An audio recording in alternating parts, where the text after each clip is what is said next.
মোথাবাড়ি কাণ্ডে চাঞ্চল্যকর দাবি করেছে এনআইএ। এনআইএর সেই চাঞ্চল্যকর দাবি রাখবো আপনাদের সামনে। পরিকল্পনা করে বিডিও অফিস থেকে বেরোনোর রাস্তা বন্ধ করে রাখা হয়। রাত 11:30টার পর বাহিনী সহ পুলিশ যায় বিচারকদের বের করতে। বিক্ষোভ চালিয়ে যাওয়ার জন্য আনা হয় কয়েকজন ডিলিটেড ভোটারকে। এলাকার বেশ কয়েকজন বিএলওকেও আনা হয় এই বিক্ষোভ দেখানোর জন্য। হুমকি দিয়ে তাদের নিয়ে আসেন আইএসএফ পঞ্চায়েত সদস্য গোলাম রব্বানি। কলকাতায় বিশেষ এনআইএ আদালতে দাবি করেছে এনআইএ বিডিও অফিসের সামনে দাঁড়িয়ে থেকে বেরোনোর পথ আটকায় ধৃত কংগ্রেস কর্মী আসিফ শেখ। কংগ্রেস প্রার্থী শায়েম চৌধুরীর নেতৃত্বে একটি দল বিক্ষোভে যায়। আদালতে দাবি করেছে এনআইএ। মোথাবাড়ি কাণ্ডে আদালতে চাঞ্চল্যকর দাবি এনআইএ। সেই দিনকার ছবি, বিভীষিকাময় সেই রাতের ছবি আপনাদের সামনে রেখেছি, যখন বিচারকদের সকাল থেকে দীর্ঘক্ষণ আটকে রাখা হয় বিডিও অফিস, এবং তারপর যখন তাদের বের করে নিয়ে যাওয়া হয় গাড়ির মধ্যেও, যখন বের করে নিয়ে যাওয়া হয় সেই প্রাণের আশঙ্কা করছিলেন তারা, সেই মুহূর্তের ছবি রেখেছি আপনাদের সামনে।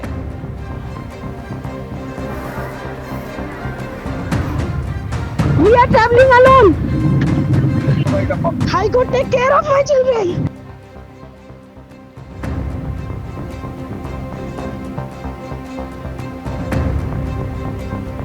We are traveling alone. High Court, take care of my children.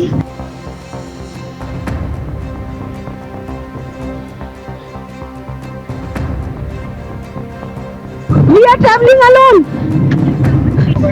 High Court, take care of my children.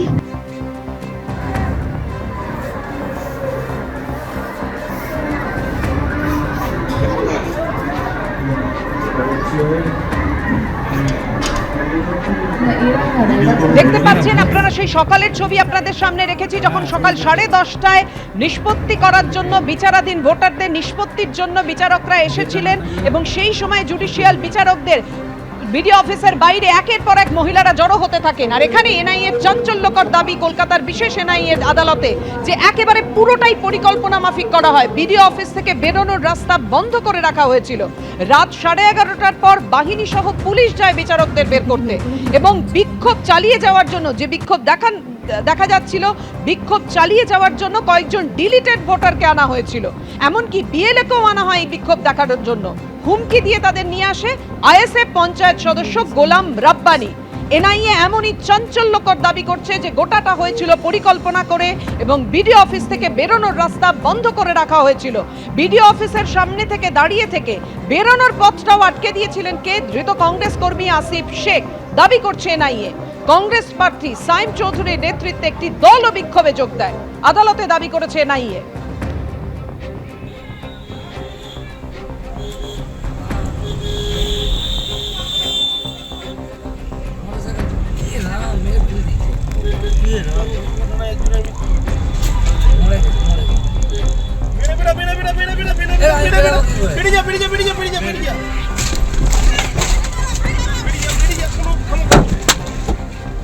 নন্দীগ্রামে বিজেপি প্রার্থী শুভেন্দু অধিকারী, তিনি আজকে সকাল থেকেই নন্দীগ্রামে প্রচার সারলেন।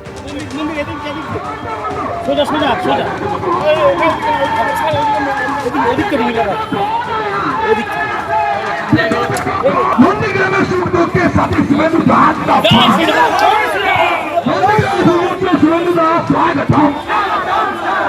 देखो देखो कौन आया, देखो देखो कौन आया। नंदीग्रामेर पूर्णा में जो शुभेंदु दास स्वागतम, देखो कौन आया, अरे देखो देखो कौन आया। भारत माता की।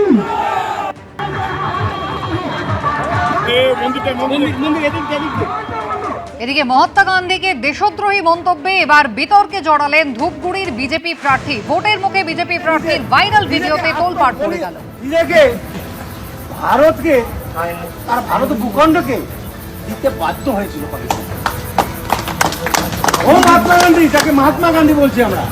ও দেশদ্রোহী কে প্রতিষ্ঠিত করার জন্য কংগ্রেসে নিজেকে আত্মবলি, নিজেকে ভারতকে, তার ভারত ভূখণ্ডকে দিতে বাধ্য ক্ষুদিরাম হয়েছিল। 17 বছরে আত্মবলিদান দিয়েছে, কিন্তু দেশ সম্পর্কে কিছুই জানতেন না। যাকে মহাত্মা গান্ধী বলছি আমরা, উনি তো দেশ বিরোধী। নির্বাচনী সভায় বিতর্কিত মন্তব্য ধূপগুড়ির বিজেপি প্রার্থী নরেশ রায়। ঘটনার পরে তৃণমূল কংগ্রেস প্রতিবাদে নামে, রাস্তায় টায়ার জ্বালিয়ে বিক্ষোভ দেখানো হয়। ও মহাত্মা গান্ধী, যাকে মহাত্মা গান্ধী বলছি আমরা, কে প্রতিষ্ঠিত করার জন্য কংগ্রেসে নিজেকে নিজেকে ভারতকে, তার ভারত ভূখণ্ডকে, বিজেপি প্রার্থী নরেশ রায় কি বলেছেন দেখুন। ও মহাত্মা গান্ধী, যাকে মহাত্মা গান্ধী বলছি আমরা, ও দেশকে প্রতিষ্ঠিত করার জন্য কংগ্রেসে নিজেকে এখন সোশ্যাল মিডিয়ার যুগ, মানুষ এটাকে বিভ্রান্তি করার চেষ্টা। আমি একজন সাধারণ ঘরের এবং আমি এক্স সৈনিক, তো আমাকে এখানে আমার আর কোনো রকম দোষ তো পাচ্ছে না, আমার নেগেটিভ প্রচার নেই, তো স্বাভাবিকভাবে এইরকমভাবে বিভ্রান্তি করার চেষ্টা করছে।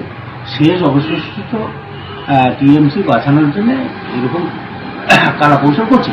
দেশদ্রোহী মানে কথাটাকে আলাদাভাবে ভাইরাল করে এটাকে বলা হচ্ছে সমাজের। দেশের আমাদের মহাত্মা গান্ধী আমরা পূজ্য আমাদের দেশের জন্য, এখানে আলাদাভাবে বিবৃতি করে এইভাবে করছে। ও দেশদ্রোহী কে প্রতিষ্ঠিত করার জন্য। বিধানসভা ভোটে বালিগঞ্জে এবার সিপিএমের প্রার্থী আফরিন বেগম। প্রার্থী তালিকা প্রকাশের পর জোর কদমে প্রচার চালাচ্ছেন বালিগঞ্জে সিপিএম প্রার্থী। লক্ষ্য, এই কেন্দ্রে বামেদের হয়ে জয় ছিনিয়ে আনা। এসআইআর নিয়ে মুখ্য নির্বাচন কমিশনারকে প্রশ্ন করে তাক লাগিয়ে দিয়েছিলেন। প্রথমে সোশ্যাল মিডিয়ায় চর্চায়, তারপর রাজ্য রাজনীতিতে। যাদবপুর বিশ্ববিদ্যালয়ের গবেষক তিনি এবার বামেদের কনিষ্ঠতম প্রার্থী। এবারের ভোটে বালিগঞ্জ থেকে আফরিন বেগমকে প্রার্থী করেছে সিপিএম। বেগবাগানের একটা ছোট্ট গলির শেষে 2 কামরার বাড়ি, বাবার চা পাতার দোকান, মা স্কুলের কর্মচারী।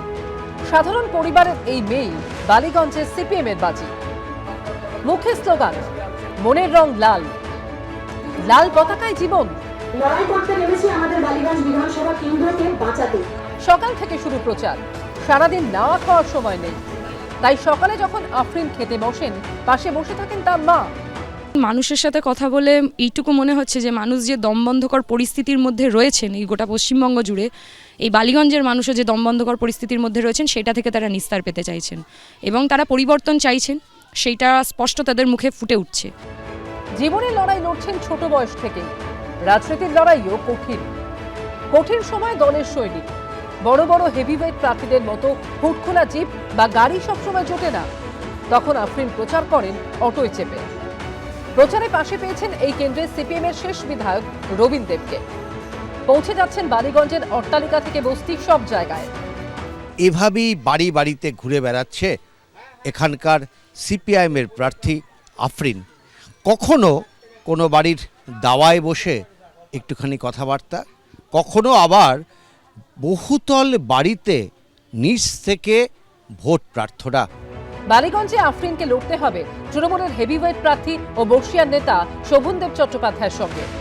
আফরিনের বিপক্ষে বিজেপি প্রার্থী শতরূপা, আর বালিগঞ্জে কংগ্রেস প্রার্থী সোমেন মিত্রর ছেলে রোহন মিত্র। 2021 সালের বিধানসভা ভোটে এই কেন্দ্রে জয়ী হয়েছিলেন তৃণমূলের সুব্রত মুখোপাধ্যায়। দ্বিতীয় স্থানে ছিলেন বিজেপি প্রার্থী লোকনাথ চট্টোপাধ্যায়। তৃতীয় স্থানে ছিলেন সিপিএম প্রার্থী ফুয়াদ হালিম। কিন্তু 2022-এ বালিগঞ্জ কেন্দ্রে অনেকটাই ওলটপালট হয়ে যায় ফলাফল। বালিগঞ্জে জয়ী হন তৃণমূল প্রার্থী বাবুল সুপ্রিয়, কিন্তু তৃণমূলের ভোট অর্ধেকেরও কমে যায়। দ্বিতীয় স্থানে বিজেপির জায়গায় উঠে আসে সিপিএম, তৃতীয় স্থানে নেমে যায় বিজেপি। এখানে প্রচুর মানুষ ভালোবাসা শুভেচ্ছা জানাচ্ছেন এবং বালিগঞ্জে লড়ে যাওয়ার জন্য, গোটা পশ্চিমবঙ্গকে বাঁচানোর জন্য তারা সঙ্গে নেমে লড়াই করবেন বলছেন। বালিগঞ্জের মানুষের মন কি জয় করতে পারবেন আফরিন? জানা যাবে 4 মে। উজ্জ্বল মুখোপাধ্যায় রিপোর্ট, এবিপি আনন্দ। এবিপি আনন্দ, এগিয়ে থাকে, এগিয়ে রাখে।